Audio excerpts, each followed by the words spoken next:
Bem, então, hoje nessa nossa aula do dia 11, de maio, parabéns aí atrasado para as mães da nossa sala de aula aqui. Nosso encontro de hoje, a gente vai estar discutindo um pouquinho sobre essa quantificação de água no sistema solo-planta Kitapanta, agora que eu estou vendo, que está faltando o L ali no sistema solo-planta-atmosfera, né? Então, eu gostaria de falar rapidamente sobre algumas metodologias que existem para depois focar especificamente em solo, depois tratar de planta e, por último, tratar de atmosfera. Mas antes disso, eu quero fazer meio que essa introdução.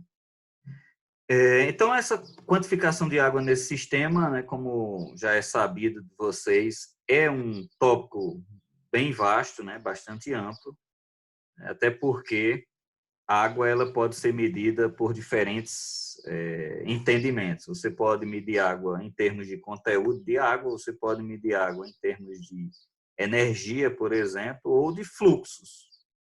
Então, a forma de você abordar cada uma dessas medidas, né, de água, ela leva em consideração diferentes metodologias. Então, esse conjunto de mensurações ela vai nos permitir algumas coisas. Entre elas, a gente pode calcular balanço hídrico e volume de água armazenado no solo, por exemplo. Há a possibilidade de mensuração do movimento de água no sistema como um todo, solo, planta e até atmosfera. E você pode, com isso, quantificar o estado hídrico do solo, das plantas e da atmosfera. Então, a depender do que você está olhando, e de que forma você está olhando a água, se é em termos de conteúdo, se é em termos de fluxo, se é em termos de energia, de teor, você vai poder dar respostas a algumas dessas perguntas. Então, para que a gente possa quantificar essa água utilizada, por exemplo, pelas plantas, tem mais alguém entrando aqui. Quantificar essa água que é utilizada pelas plantas, por exemplo, você precisa monitorar. Então, se você quer quantificar o movimento de água no sistema solo, planta, atmosfera, o monitoramento do sistema é essencial. E como é que eu faço para monitorar esse sistema? Bem, eu preciso, lógico, analisar o que está acontecendo em cada compartimento desse sistema, em cada parte que compõe esse sistema. Então, eu tenho que observar desde o solo até a atmosfera, passando pela planta. Agora, lógico, se eu quiser observar somente o que está acontecendo no solo, aí eu vou focar nesse ambiente. Só na planta ou só na atmosfera, separadamente, tudo bem. Mas se eu quiser entender o fluxo ou o monitoramento da água nesse sistema como um todo, eu preciso observar cada um desses compartimentos.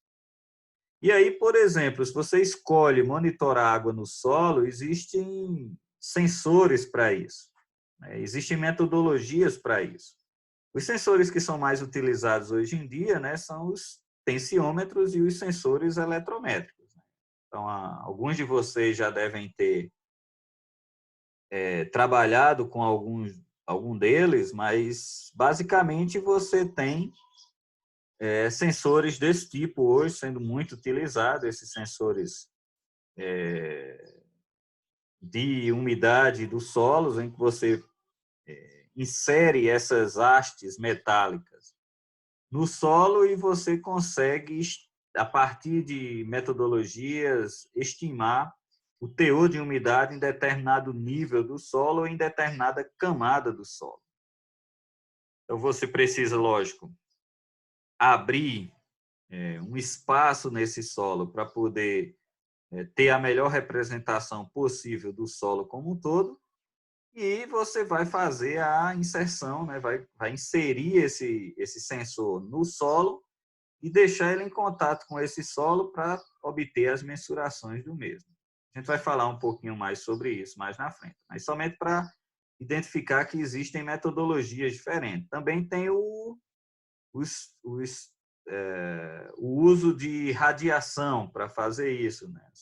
E a gente vai ver algumas formas de obtenção de medição de água no solo utilizando, por exemplo, sensores radioativos, o que não é mais defendido pela a pesquisa científica em virtude de todo o perigo de você lidar com aparelhos que emitem radiação, a dificuldade de manuseá-lo, a dificuldade de guardá-lo e tudo mais, de armazená-lo. Então, existem vários sensores e os que estão sendo mais utilizados hoje em dia são esses sensores que nós chamamos de eletrométricos, em que eles não trazem nenhum perigo imediato ao usuário, né, a quem está utilizando para a medição, com exceção de se machucar com as hastes, né, que são pontiagudas, então tem esse perigo. Mas em termos de exposição à radiação, ou coisa desse tipo, não. Então são os sensores mais utilizados, sem contar que são sensores mais em conta do ponto de vista econômico. Você também pode quantificar a água na planta, né? E aí tem várias formas de medição de água na planta, né? Que é partindo desde medição de tensão de água no xilema, passando pelo a estimativa de fluxo de seiva, como é o caso dessa situação aqui, em que você monitora o caule, tentando entender como é que a seiva está sendo transportada verticalmente aqui. A dendrometria, em que você, à medida que o tempo passa, né, você vai acompanhando o crescimento da vegetação, isso leva tempo, então quem trabalha com dendrometria é um pessoal com bastante paciência, que tem que trabalhar com escala temporal não é muita dificuldade para eles, porque é necessário que essas medições sejam tomadas ao longo do tempo.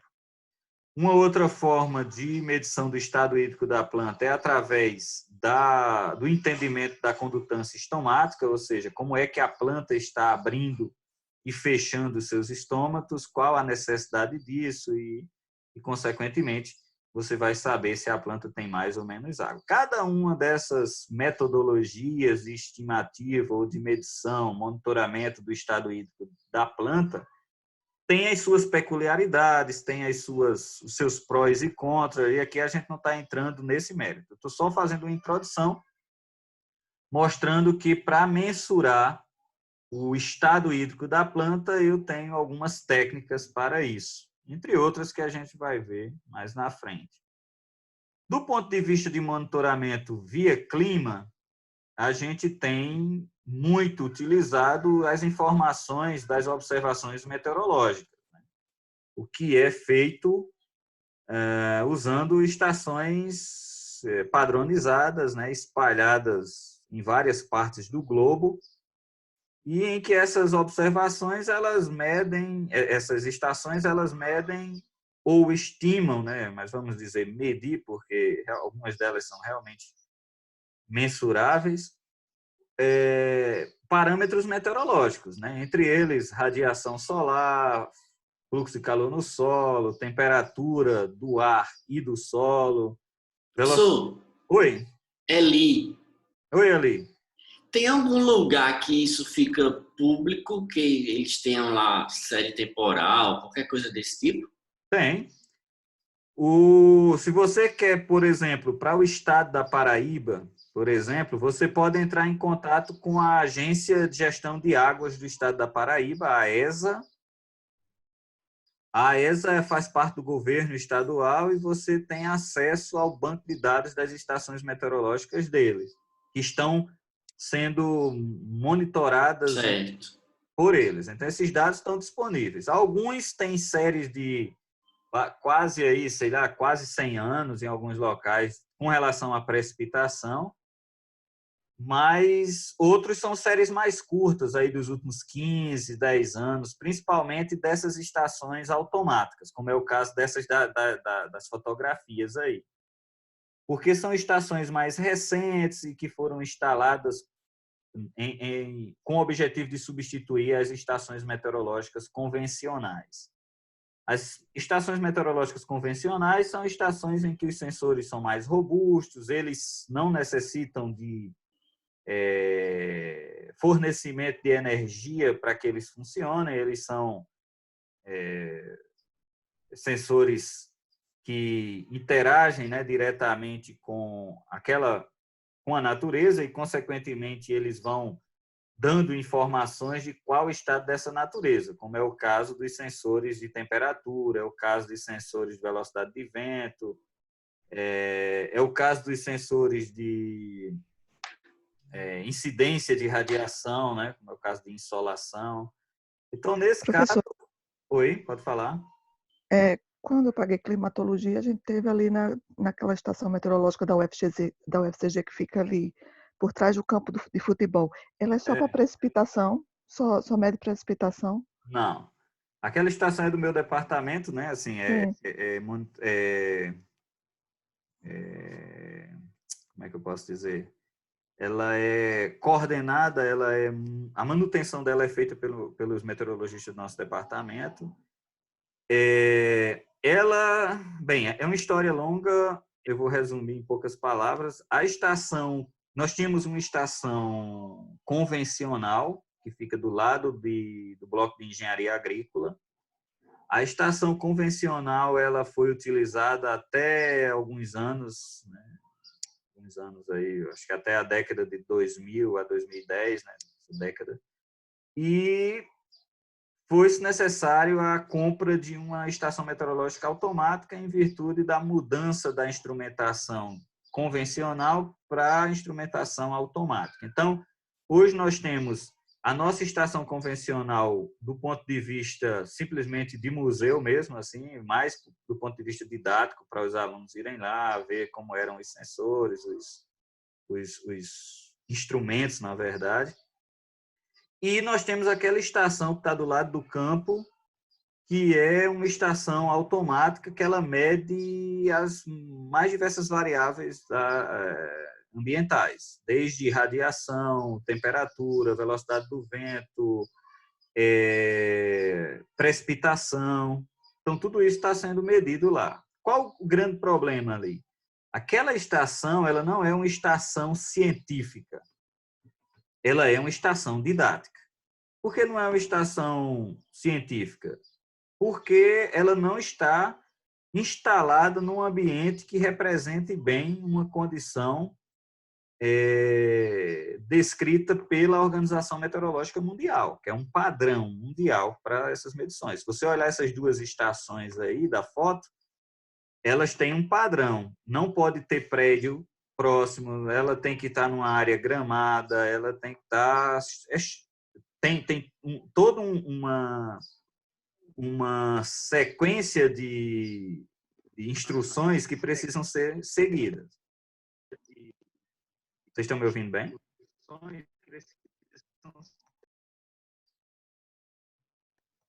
Oi? Tá. Então tem as instruções que precisam ser seguidas. E, nesse caso específico, a nossa teve uma dificuldade de alocação dentro da universidade.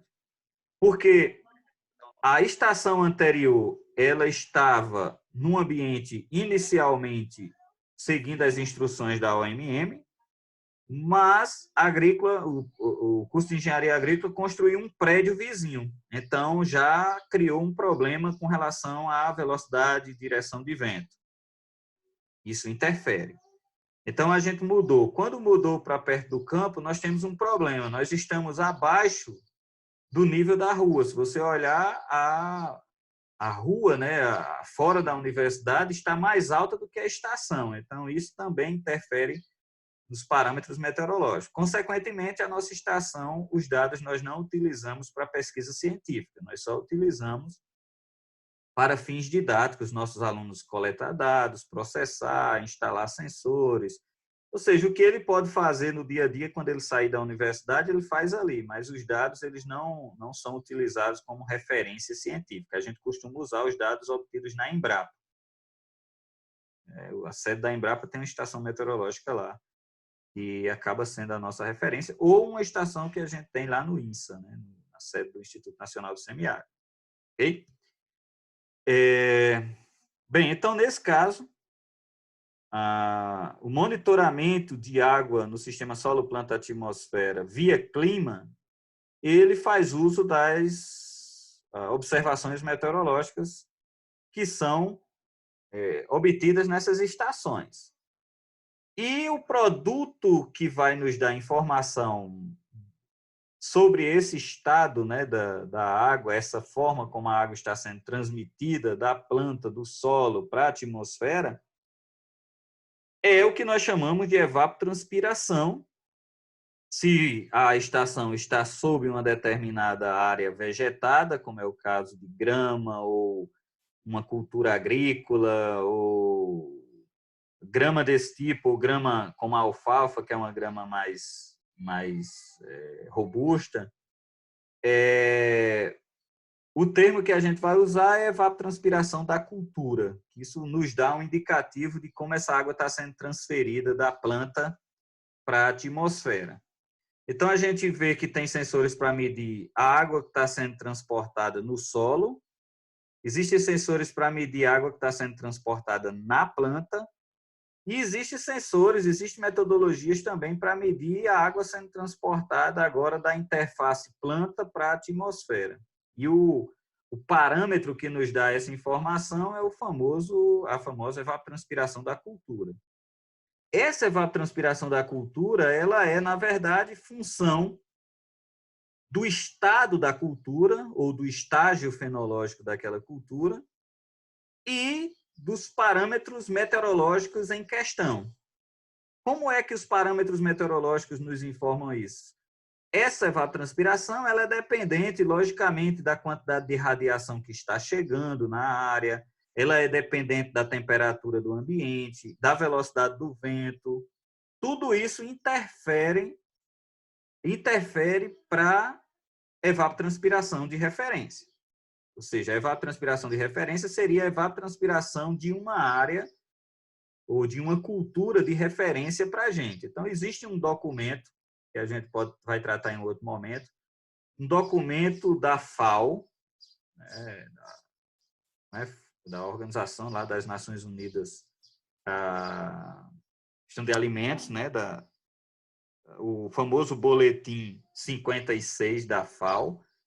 O Boletim 56, você pode colocar na internet, por exemplo, FAO 56, ele vai lhe dar um PDF que vai mostrar como calcular cada parâmetro desse para cada região do globo. Tem uma série de informações lá. Mas, em síntese,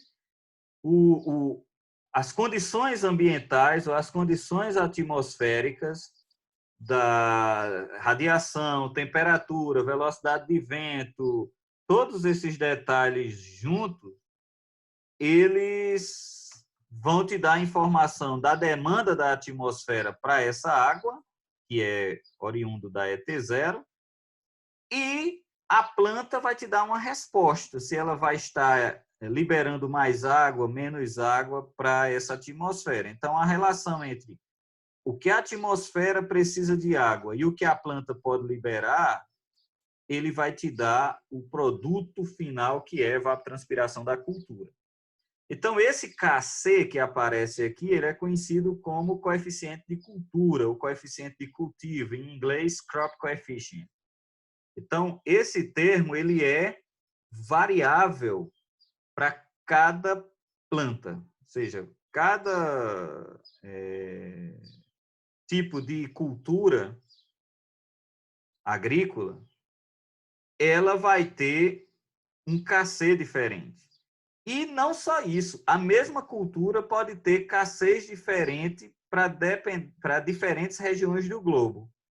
E mais do que isso ainda, a mesma cultura ela tem Kc diferente para cada estádio fenológico que ela estiver. Então, você tem basicamente o estádio de desenvolvimento da planta, né, de crescimento, ali quando ela inicia a sua fase de crescimento, passando pela fase de produção, né, aquela fase em que há a produção de frutos, e a parte final em que ela vai entrar em senescência ou vai ser colhida e por aí vai. Então, tem uma curva característica para esse coeficiente de cultivo, esse Kc que aparece aqui. mas que não é objeto do nosso estudo agora, né? A gente vai falar um pouco isso em um momento oportuno. Mas agora o que eu queria dizer é que você tem sensores para monitorar água no solo, na planta e na atmosfera, em geral, nós monitoramos usando a evapotranspiração da cultura. A gente sabe se está sendo transferida mais ou menos água da planta para a atmosfera, baseado nesses parâmetros atmosféricos e o parâmetro da planta, que seria a resposta fisiológica da planta para aquela condição específica. Ok? Bem, outra forma de estimar a evapotranspiração de referência, né? A gente viu que aqui nós temos a evapotranspiração de referência pelo método padrão, que nós chamamos de Pema-Monteith, ou FAO-Pema-Monteith, porque é o método utilizado hoje padrão no mundo inteiro, essa equação aqui. Mas tem também a forma de você obter via tanque classe A, que você tem um tanque com dimensões bem definidas, padronizadas, em que você vai preencher com água esse tanque e vai analisar, monitorar diariamente quanto de água evaporou. Pelas dimensões do tanque e a lâmina de água que evaporou, você sabe quanto de água está sendo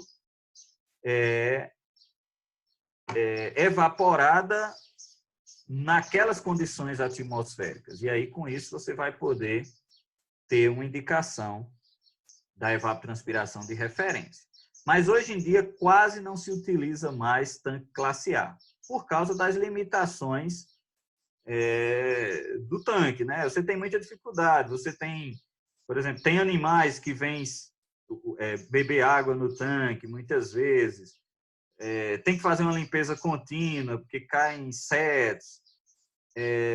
Bem, tem N fatores que interferem nesse método, sem contar uma imprecisão maior do que a imprecisão relacionada a essa equação Pema-Monteith, porque nessa equação você leva em consideração muito mais parâmetros individuais do que aqui. Okay?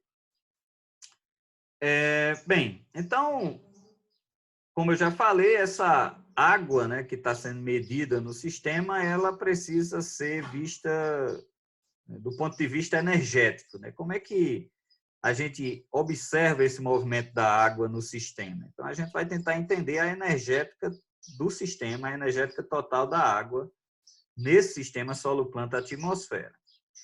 Então, como já dito, na natureza, todos os sistemas eles buscam o equilíbrio.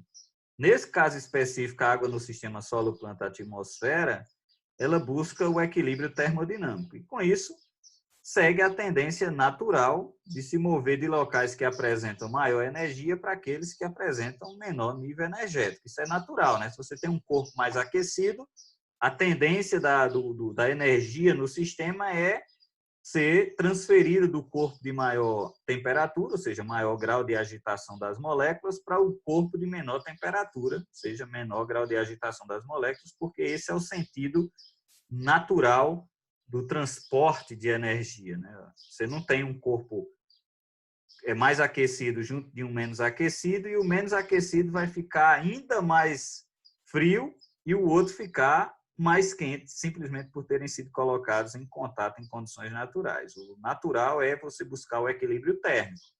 O mais aquecido ceder calor para o menos aquecido. Então, no sistema solo-planta-atmosfera, em termos de energia, é isso. O que tem maior quantidade de energia vai ceder para onde tem menor quantidade de energia.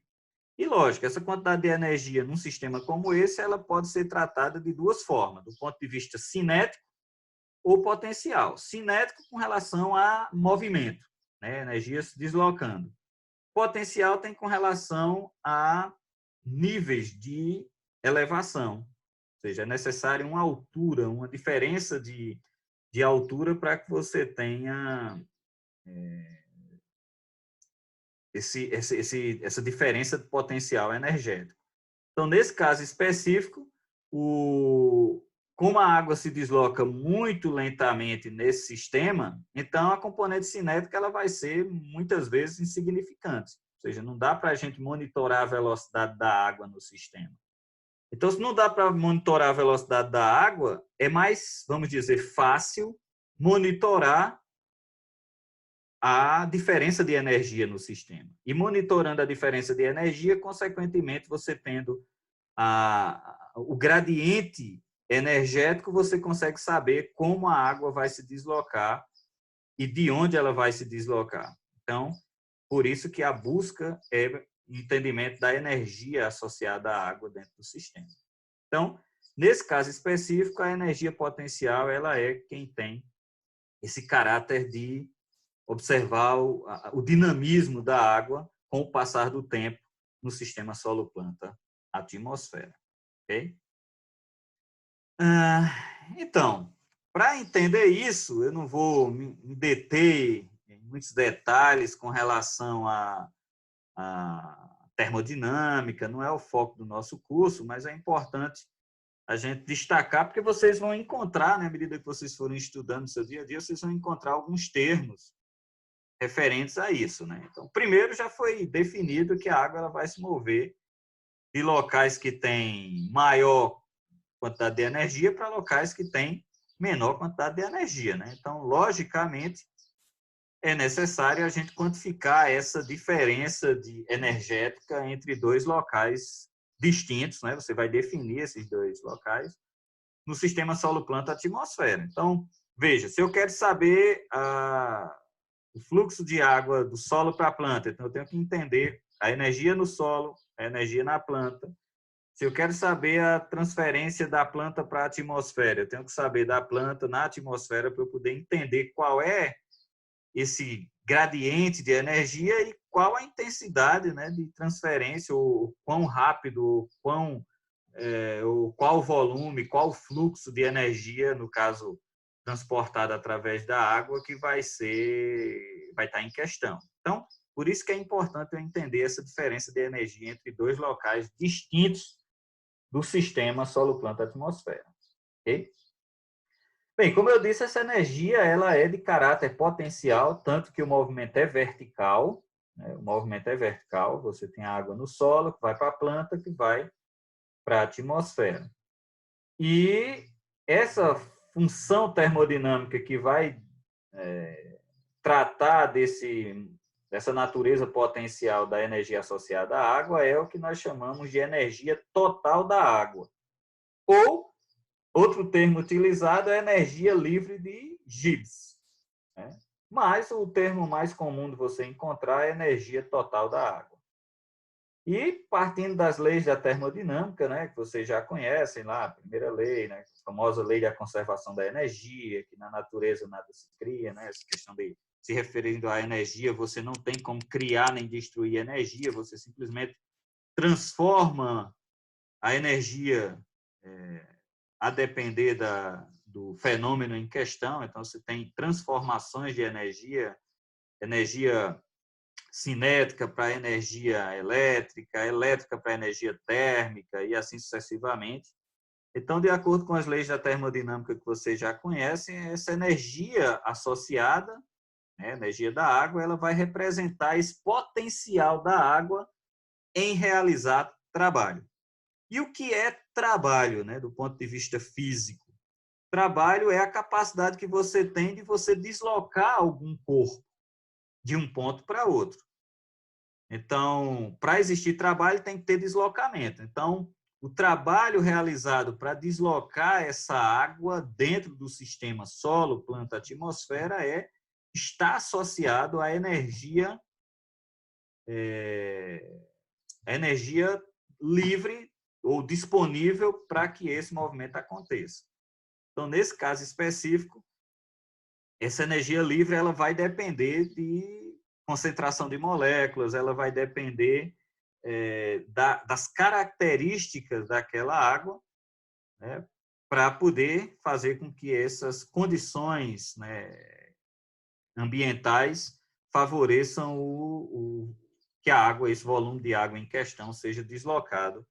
E, com isso, você tenha um entendimento do transporte de água no sistema solo-planta-atmosfera. Então, a grande dificuldade, né, de trabalhar com esse termo é que no sistema solo-planta-atmosfera você tem ambientes ou compartimentos que têm volumes diferentes.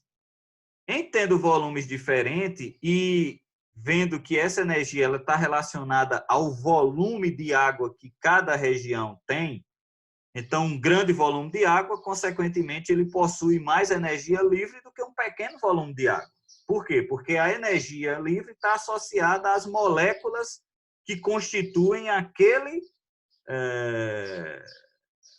volume. No caso, se eu tenho um volume maior, consequentemente, eu tenho muito mais moléculas de água naquele volume. Então, isso indica que teria mais energia livre para que aconteça ou seja, mais energia livre representaria maior potencial de realizar trabalho, ou dessa água realizar trabalho. Então, nesse caso específico, como eu tenho solo que tem um volume, planta que tem outro volume, atmosfera que tem outro volume, o complicador de tudo isso é que, se você observar, o mesmo teor de água, ele pode ocupar diferentes volumes a depender de onde ele está. Imagine, se eu tenho 1 litro de água no solo, ele pode ocupar um volume X. 1 litro de água na planta pode ocupar um volume Y.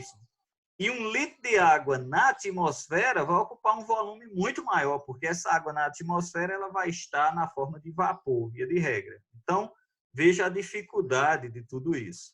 Então, foi necessário para os estudiosos, né, do sistema solo-planta-atmosfera, sabendo que cada componente desse sistema tem um volume diferente e o volume de água tem influência na energia livre, ou seja, no potencial de realizar trabalho, foi conveniente tratar de energia livre de uma determinada substância, no nosso caso específico, a água, em relação a uma quantidade padrão ou uma quantidade unitária da própria substância em questão. Foi por isso que se relacionou a quantidade de energia livre por mol. Por que por mol? Porque tratando por mol, você vai estar tratando uma referência da quantidade de uma determinada substância pelo o número de moléculas que existe relacionado àquela substância. E o mol é a unidade que vai nos dar essa representação de relação de uma substância com ela mesma. E aí começou a receber o nome de energia livre molar de Gibbs, ou o que nós chamamos mais conceitualmente e mais amplamente no estudo do sistema solo-planta-atmosfera, com a água sendo essa substância que está se deslocando, de potencial químico. Então, esse potencial químico da água, ela, lógico, assim como outras características da água, que é concentração, temperatura, ele independe da quantidade da substância que está analisando. Então, você pega 1 litro de água e 100 ml de água, você pode ter a mesma temperatura, independente se a água vai ter um volume maior ou um volume menor. Então, nesse caso específico, essas características, potencial químico, ele independe do volume. Ele representa as características daquela água por mol, por uma unidade de referência da própria substância. Então, esse valor, né, absoluto do potencial químico, né, como eu falei para vocês, ou que nós podemos dizer energia livre associada com a água, ela tem uma dificuldade que é a medição. Como é que a gente mede isso? Como é que a gente poderia medir esse potencial químico? Então, foi interessante, né, trabalhar com diferença de potencial químico. E essa diferença de potencial químico, ela nos dá a indicação de como a água vai se transportar e qual direção ela vai seguir. Então, analisando a diferença de potencial químico, né, por diferença de potencial, você pode dizer qual é a direção que a água vai ser transportada. E isso foi motivo de desenvolvimento durante muito tempo, né, como vocês podem... Isso aqui é a definição de mol, que vocês já conhecem, eu tenho aqui só para fortalecer o entendimento, mas eu vou passar isso aqui.